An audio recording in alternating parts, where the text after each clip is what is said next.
और इस वक्त की बड़ी खबर आपको बता दें कि इंडिया डेली की खबर पर मोहर लगी है। दिल्ली के कालकाजी से सीएम आतिशी चुनाव लड़ेंगी।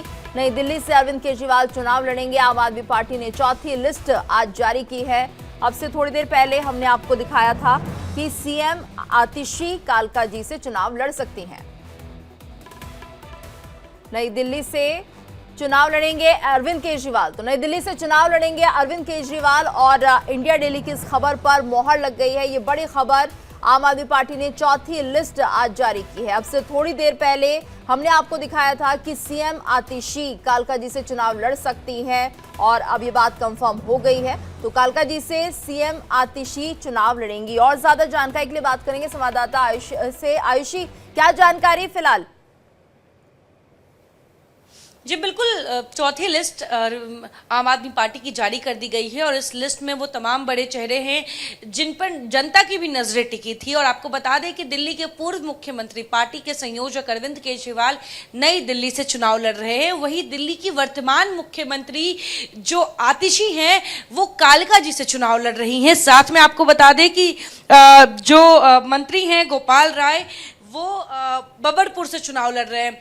38 नामों की सूची आई है, उम्मीदवारों के नामों की सूची आई है इस लिस्ट में। यानी कि इससे पहले आपको बता दें 32 नामों का ऐलान पहले कर दिया गया था और 38 नामों का ऐलान इस लिस्ट में किया गया है, चौथे लिस्ट में किया गया है। और जो बड़े नाम हैं, मैं आपको बड़े चेहरे हैं जिन पर जनता की नजरें टिकी है कि आखिर वो कहाँ से चुनाव लड़ रहे हैं, पहले हम उन पर बात कर लेते हैं। आपको बता दें कि सौरभ भारद्वाज ग्रेटर कैलाश से चुनाव लड़ रहे हैं। इसके अलावा सोमनाथ भारती जो है वो मालवीय नगर से चुनाव लड़ रहे हैं। और आपको बता दें करोल बाग से विशेष रवि, मोती नगर से शिव चरण गोयल। और इसमें इस लिस्ट में एक और खास चीज देखने को मिली है। अभी आधे घंटे पहले आपको बता दें आम आदमी पार्टी में रमेश पहलवान जो हैं वो ज्वाइन करते हैं अपनी पत्नी के साथ और इस लिस्ट में उनका भी नाम है। आपको बता दें कि रमेश पहलवान भी कस्तूरबा नगर सीट से चुनाव लड़ेंगे आम आदमी पार्टी की तरफ से। लिस्ट में उनका भी नाम है। अभी ठीक आधे घंटे पहले हमने उनसे बातचीत की ऑन कैमरा और हमने पूछा उनसे कि क्या वो इस जिम्मेदारी के लिए तैयार है, पार्टी ज्वाइन कर रहे हैं। उसके बाद पार्टी अगर उन्हें चुनाव लड़ने बोलती है तो क्या उनकी तैयारी है उस तरह की। और उन्होंने कहा कि हम पूरी तैयारी के साथ पार्टी ज्वाइन किए हैं और जनता के बीच आज नहीं 20 सालों से हम जनता के बीच बने हुए हैं, तो जनता पूरा भरोसा मेरे ऊपर जताएगी। यानी कि कस्तूरबा नगर से जो इनसे पहले आम आदमी पार्टी के विधायक थे उनका टिकट कट गया है और नए नवेले पार्टी ज्वाइन किए हुए पहलवान जो रमेश को टिकट दिया गया है। इसके अलावा आपको बता दें इस 38 नामों की लिस्ट में दिल्ली सरकार के तमाम मंत्रियों का भी इसमें नाम है। कोंडली से कुलदीप कुमार जो हैं वो चुनाव लड़ रहे हैं फिर से। अमातुल्ला खान ओखला से चुनाव लड़ रहे हैं। इसके अलावा सौरभ भारद्वाज का मैंने आपको बता दिया कि वो आपको बता दें कि ग्रेटर कैलाश से चुनाव लड़ रहे हैं और आतिशी कालकाजी से चुनाव लड़ रही है। तो बहरौली से नरेश यादव चुनाव लड़ रहे हैं। दुर्गेश पाठक राजेंद्र नगर चुनाव लड़ रहे हैं, वर्तमान में भी वो वहीं के विधायक हैं। तो ऐसे में इन 38 नामों का जो ऐलान है आम आदमी पार्टी ने चुनाव से पहले कर दिया है। अब देखने वाली बात होगी कि अरविंद केजरीवाल और जो पूरी की पूरी आम आदमी पार्टी है इस बार एक नई स्ट्रैटेजी के साथ चुनाव लड़ रही है। बिल्कुल आयुषी, और यहाँ पर इस बार क्या कुछ ऐलान कर देना हो। जी आयुषी, क्या क्राइटेरिया रखा गया आम आदमी पार्टी की तरफ से कैंडिडेट्स को सिलेक्ट करने का? बिल्कुल, ये एकदम सही जनता भी जानना चाहेगी इसके बारे में। आपको बता दें कि इस बार आम आदमी पार्टी पहले जनता के बीच से एक रिपोर्ट कार्ड तैयार की है और उसके आधार पे उस चेहरे को उस सीट से टिकट दिया जा रहा है। कई ऐसे विधायक हैं जिनका टिकट कटा भी है और उस पर नए लोगों को जो नई पार्टी ज्वाइन की है उन पर पार्टी ने भरोसा जताया है। और ऐसे में आपको बता दें कि पहले एक पूरी की पूरी टीम दिल्ली की जनता का मन टटोलती है, ये जानने की कोशिश करती है कि आखिर कौन से विधायक का क्या रिपोर्ट कार्ड आया है। और इस रिपोर्ट कार्ड के हिसाब से इस बार कई टिकट कटे हैं और कई टिकट बिल्कुल, और कहीं ना कहीं ये सर्वे किया गया था पार्टी के द्वारा कि कौन सा कैंडिडेट अपने क्षेत्र में लोकप्रिय है और इस बार आधार इसी को बनाया गया है और ज्यादातर कैंडिडेट्स के जो विधानसभा सीट है वो बदली गई है। तो कुल मिलाकर किसी को रिपीट नहीं किया जा रहा है। क्योंकि कहा यह भी जा रहा है आयुषी कि लगातार यहाँ पर एंटी इनकम्बेंसी का फैक्टर काम करेगा और ऐसे में अब ये जरूरी हो जाता है कि जिस भी कैंडिडेट को आप जिस सीट से उतार रहे हैं वहां पर कम से कम ये जाना जाए कि वो लोकप्रिय है नहीं है, कितना काम वहां पर हुआ है। ये तमाम तरह के फैक्टर्स हैं और एक तरह से ये माना जाए कि बीजेपी की तर्ज पर ही शायद अब आम आदमी पार्टी भी काम कर रही है। उनके हिसाब से भी ज्यादातर कैंडिडेट्स को रिपीट नहीं कर रहे हैं। फिलहाल ये लिस्ट जारी की गई है और कालकाजी से सीएम आतिशी चुनाव लड़ती हुई दिखाई देंगी। तो आम आदमी पार्टी ने सभी 70 सीटों पर अपने उम्मीदवार उतार दिए हैं। कालकाजी से चुनाव लड़ेंगे सीएम आतिशी, नई दिल्ली से चुनाव लड़ेंगे अरविंद केजरीवाल। ये तय हो गया है, 70 सीटों पर सभी नामों की घोषणा हो गई है। राजेंद्र नगर से दुर्गेश पाठक को उम्मीदवार बनाया गया है, बाबरपुर से गोपाल राय को टिकट दिया गया है, तो बुराड़ी से संजीव झा चुनावी मैदान में होंगे। बादली से अजेश यादव को उम्मीदवार बनाया गया है। शकूर बस्ती से बात करें तो सत्येंद्र जैन को यहां पर टिकट दिया गया है। सोमनाथ भारती को मालवीय नगर से टिकट दिया गया है। कस्तूरबा नगर से चुनाव लड़ेंगे रमेश पहलवान, जो कि आज ही आम आदमी पार्टी में शामिल हुए हैं और रमेश पहलवान को भी चुनावी मैदान में उतार दिया गया है। तो ग्रेटर कैलाश की अगर बात करें तो यहां से चुनावी मैदान में सौरभ भारद्वाज दिखाई देंगे। दिल्ली छावनी से वीरेंद्र सिंह को मौका दिया है। और एक बार फिर से हमारे साथ संवाददाता आयुषी जुड़ गई। आयुषी, तो जिस तरह से हम बात कर रहे थे कि इस बार कहीं ना कहीं कोशिश की जा रही है आम आदमी पार्टी की तरफ से कि किसी भी कैंडिडेट को उसके विधानसभा सीट पर रिपीट ना किया जाए। बिल्कुल, और देखिए 10 साल से सरकार चल रही है। अब ऐसे में एंटी इनकम्बेंसी अगर कहीं पनपती है तो उसको पार्टी किस तरीके से डील कर रही है, उस कैंडिडेट के खिलाफ अगर वहां पे जनता के बीच में कोई मनमुटाव या नाराजगी है तो पार्टी इसका खास ध्यान रख रही है और इसी आधार पे इस बार टिकट वितरण किया गया है। ऐसा नहीं है कि अगर आप आम आदमी पार्टी के सदस्य हैं और आप आम आदमी पार्टी के विधायक रह चुके हैं तो ही आपको टिकट मिलेगा। अगर आप जनता के बीच में अपने एरिया में लोकप्रिय हैं और अपनी जनता के लिए आपने काम किया है तो भी आम आदमी पार्टी ज्वाइन करवा के एक ही दिन के अंदर आपको टिकट दे रही है। तो एक नई स्ट्रैटेजी इस बार पार्टी ने अपनाया है और उसके तहत कई बड़े जो नए चेहरे हैं उनको बीजेपी से पार्टी में शामिल करके आम आदमी पार्टी में उन्हें टिकट दिया गया है और साथ में कई पुराने ऐसे चेहरे हैं जिनको रिपीट किया गया। और ऐसे में वो तमाम बड़े चेहरे जो लोकप्रिय हैं जनता के बीच, आम आदमी पार्टी के दिग्गज नेता, उनकी हम बात कर रहे हैं। और अरविंद केजरीवाल नई दिल्ली से चुनाव लड़ रहे हैं। कालकाजी से अभी दिल्ली की वर्तमान मुख्यमंत्री आतिशी चुनाव लड़ रही है। साथ में मालवीय नगर से आपको बता दें सोमनाथ भारती जी चुनाव लड़ रहे हैं। तो साथ में आपको बता दें कि ग्रेटर कैलाश से सौरभ भारद्वाज चुनाव लड़ रहे हैं। वहीं गोपाल राय जो हैं, जो कि दिल्ली सरकार में मंत्री हैं, वो बाबरपुर से चुनाव लड़ रहे हैं। तो ऐसे में 38 नामों की जो सूची है वो चौथे लिस्ट में आई है और उम्मीदवारों की अब देखने वाली बात होगी कि उम्मीदवारों के नामों का ऐलान तो हो गया है। अब उम्मीदवार आज से बल्कि अभी से किस तरीके से अपने क्षेत्र में जनता के बीच क्या मुद्दे लेकर जाते हैं, ये इस पर हमारी नजर बनी रहेगी। बिल्कुल आयुषी, और कहा यह भी जा रहा है कि शाम 4 बजे प्रेस कॉन्फ्रेंस हो सकती है और इसको लेकर क्या जानकारी मिल रही है? जी, शाम 4 बजे आम आदमी पार्टी के राष्ट्रीय संयोजक अरविंद केजरीवाल प्रेस कॉन्फ्रेंस कर रहे हैं। और प्रेस कॉन्फ्रेंस आपको बता दें कि 70 के 70 सीटों पर जिस तरीके से आम आदमी पार्टी ने अपने उम्मीदवारों की घोषणा कर दी है, इसके बाद ये प्रेस कॉन्फ्रेंस कई मायनों में महत्वपूर्ण है।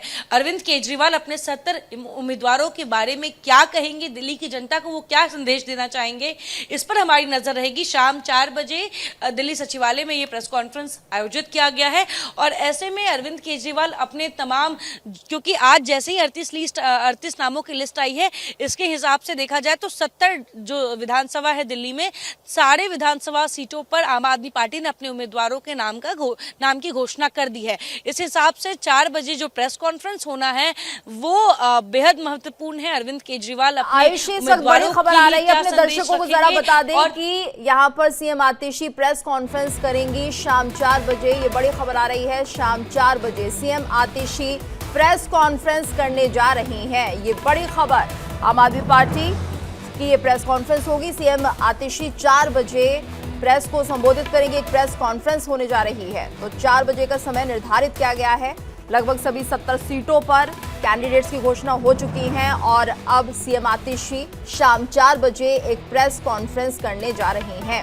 ये बड़ी खबर अपने दर्शकों को बता दें, शाम 4 बजे सीएम आतिशी प्रेस कॉन्फ्रेंस करेंगी और सभी कैंडिडेट्स की घोषणा लगभग हो चुकी है 70 सीटों पर, और कुल मिलाकर और डिटेल्स इस बारे में दी जाएगी। तो शाम 4 बजे सीएम आतिशी प्रेस कॉन्फ्रेंस करने जा रही हैं। और ज्यादा जानकारी के लिए बात करेंगे संवाददाता आयुषी से। आयुषी, जिस तरह से हम देख रहे हैं कि इस बार जो क्राइटेरिया है वो बदला गया है, कहीं ना कहीं ये देखा गया है कि जो कैंडिडेट्स अपने क्षेत्र में काम कर रहे हैं उनको लेकर एक सर्वे कराया गया और उसके हिसाब से कैंडिडेट्स का चयन किया गया है। तीसरा फैक्टर ये भी काम करता है कि यहाँ पर एंटी इनकम्बेंसी फैक्टर जो है वो कहीं ना कहीं एक चिंता का विषय बना हुआ है, जिसके लिहाज से इस पर और काम किया गया। जी बिल्कुल, आपको बता दें अभी अभी अरविंद केजरीवाल जी ने एक ट्वीट किया है। उस ट्वीट में उन्होंने 70 सीटों पर अपने उम्मीदवारों के नाम की घोषणा की बात कही और साथ में ये भी कहा है कि बीजेपी के उम्मीदवार गायब हैं, उनके पास ना सीएम चेहरा है, ना टीम है, ना प्लानिंग है और ना ही दिल्ली के लिए कोई विजन है। इसके साथ ही वो लिख रहे हैं कि उनका केवल एक ही नारा है, केवल एक ही नीति और केवल एक ही मिशन है, केजरीवाल हटाओ। उनसे पूछो 5 साल क्या किया, तो जवाब देते हैं केजरीवाल को खूब गाली दिया। ये जो ट्वीट है ये अरविंद केजरीवाल ने 70 नामों के अनाउंसमेंट के बाद लिखी है। इसके साथ ही उन्होंने लिखा है, हमारी पार्टी के पास दिल्ली वालों के विकास के लिए विजन है, प्लान है और उसे लागू करने के लिए पढ़े लिखे लोगों की एक अच्छी टीम है। पिछले 10 सालों में किए गए कामों की लंबी लिस्ट है। दिल्ली वाले काम करने वालों को वोट देंगे, ना कि गाली देने वालों को। देखिए, अरविंद केजरीवाल पहले तो 70 उम्मीदवारों का नाम चुनाव आयोग के तारीखों के ऐलान से पहले ही वो कर देते हैं और उसके साथ वो एक मैसेज भी दिल्ली वालों को देने की कोशिश करते हैं कि 10 सालों के सरकार के बावजूद आम आदमी पार्टी ने काम इतना अच्छा किया है कि दिल्ली की जनता के बीच वो कॉन्फिडेंस के साथ अपने उम्मीदवारों को उतार रही है और इनके पास जो भी उम्मीदवार हैं वो किसी न किसी वर्ग को रिप्रेजेंट कर रहे हैं। चाहे हम अवध ओझा की बात कर ले, जिस तरीके से वो शिक्षा के क्षेत्र में एक बड़ा नाम है और उनकी पार्टी ज्वाइन करते ही उन्हें मनीष सिसोदिया की जगह पटपरगंज से चुनाव लड़वाया जा रहा है। तो बिल्कुल ऐसे कई उम्मीदवार हैं जो अलग अलग बिल्कुल आयुषी, और इस वक्त जो बड़ी खबर आ रही है उसके मुताबिक 70 सीटों पर आम आदमी पार्टी ने अपने उम्मीदवार घोषित कर दिए हैं। आम आदमी पार्टी की तरफ से सभी 70 सीटों पर उम्मीदवार घोषित किए गए हैं। ये बड़ी खबर, आम आदमी पार्टी ने सभी 70 सीटों पर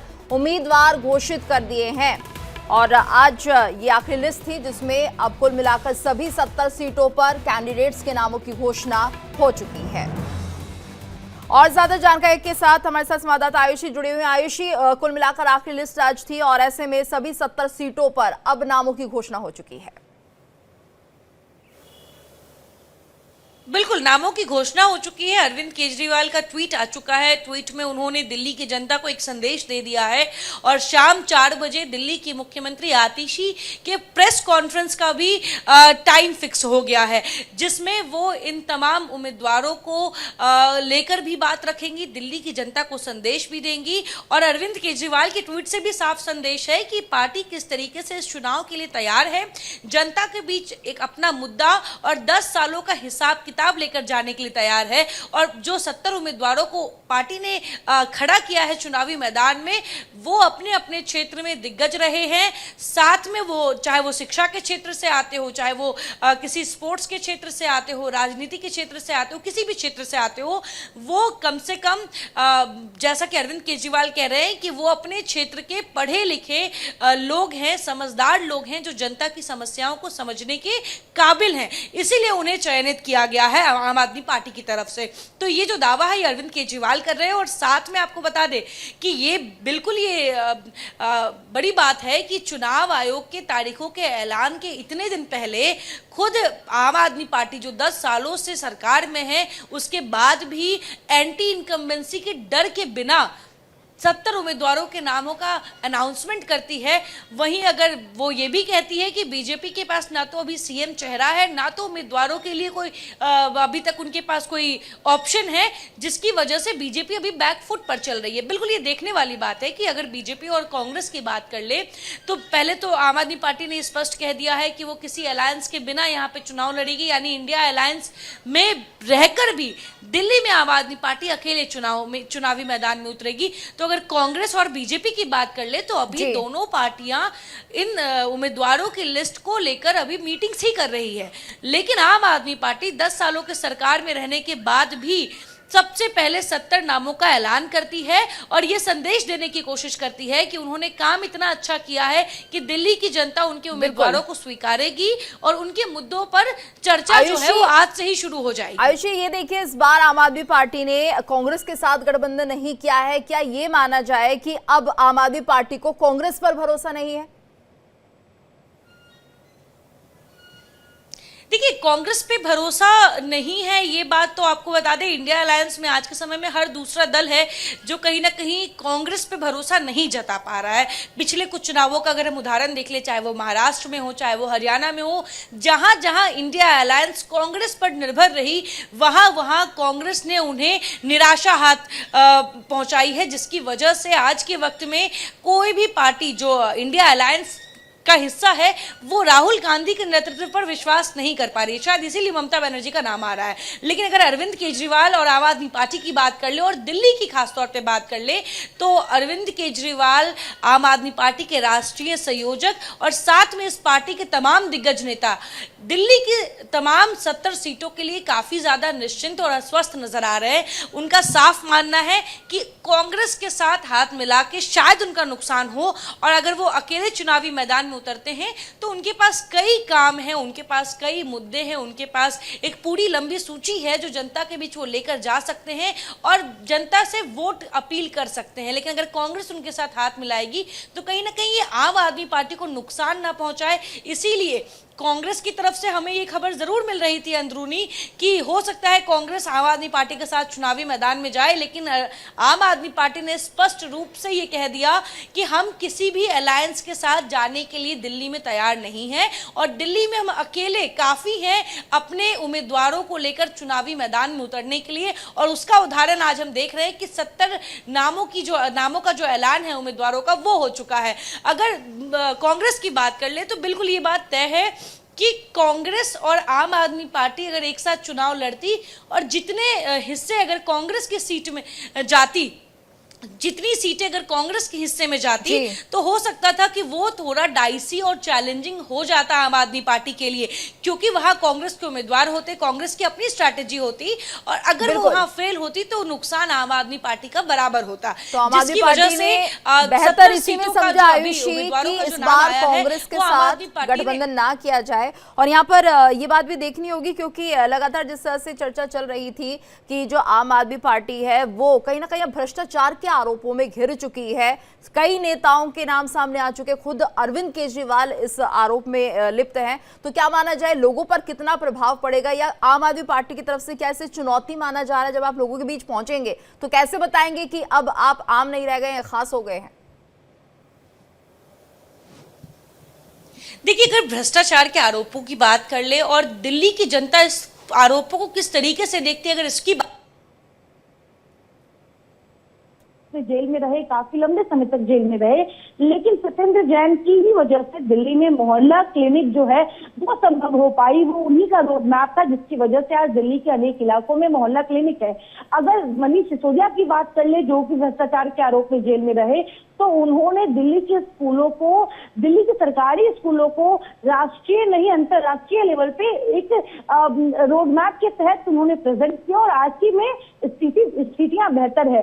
तो अरविंद केजरीवाल और आम आदमी पार्टी इस चीज के लिए बार बार बीजेपी और विपक्ष पार्टियों को सोच रही है कि अगर हम जेल में नहीं होते तो दिल्ली की जनता और बेहतर कर पाती, दिल्ली में और बेहतर विकास हो पाता।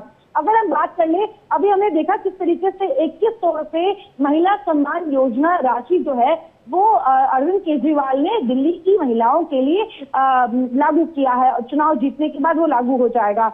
लेकिन यही महिला सम्मान योजना जो है ये दिल्ली में इसी साल के बजट में पेश किया गया था 1000 रुपए। लेकिन जैसे ही अरविंद केजरीवाल जेल जाते हैं उसके बाद भी ये जो महिला सम्मान राशि है ये रुक जाती है, जब दिल्ली महिलाओं को मिलना नहीं होता है। तो अरविंद केजरीवाल इसको लेकर काउंटर करते हैं कि अगर वो जेल नहीं जाते तो दिल्ली की महिलाओं के पॉकेट में अभी तक महिला सम्मान राशि आनी शुरू हो जाती। तो आम आदमी पार्टी लगातार अपने काम से भ्रष्टाचार पर जो आरोप लग रहे हैं उसका जवाब बिल्कुल देने की कोशिश कर बिल्कुल रही है। आयुषी जितने आयुषी और ये लिस्ट भी सामने आ चुकी है। सभी 70 सीटों पर उम्मीदवारों के नामों की घोषणा हो चुकी है और जितने भी कैंडिडेट्स हैं उनके नामों की घोषणा कहीं ना कहीं जो क्राइटेरिया इस बार रखा गया है वो है कि किसी पर भी किसी तरह का भ्रष्टाचार का आरोप ना हो। इसके साथ साथ जिसने अपनी विधानसभा सीट पर काम किया है कोशिश की जा रही है कि उनको ही सीट दी गई है, वरना सभी के जो चेहरे हैं उस विधानसभा सीट से बदले गए हैं। कोशिश यही की गई है क्योंकि एंटी इनकम्बेंसी फैक्टर भी हो सकता है। वहीं इसके अलावा ये भी कहा जा रहा है कि गठबंधन को लेकर जो चर्चा चल रही थी उसको भी पूरी तरह से एक तरह से कहा जा सकता है कि कांग्रेस से भी दूरी बनाई है, यानी कुल मिलाकर आम आदमी पार्टी अपने दम पर चुनाव लड़ेगी।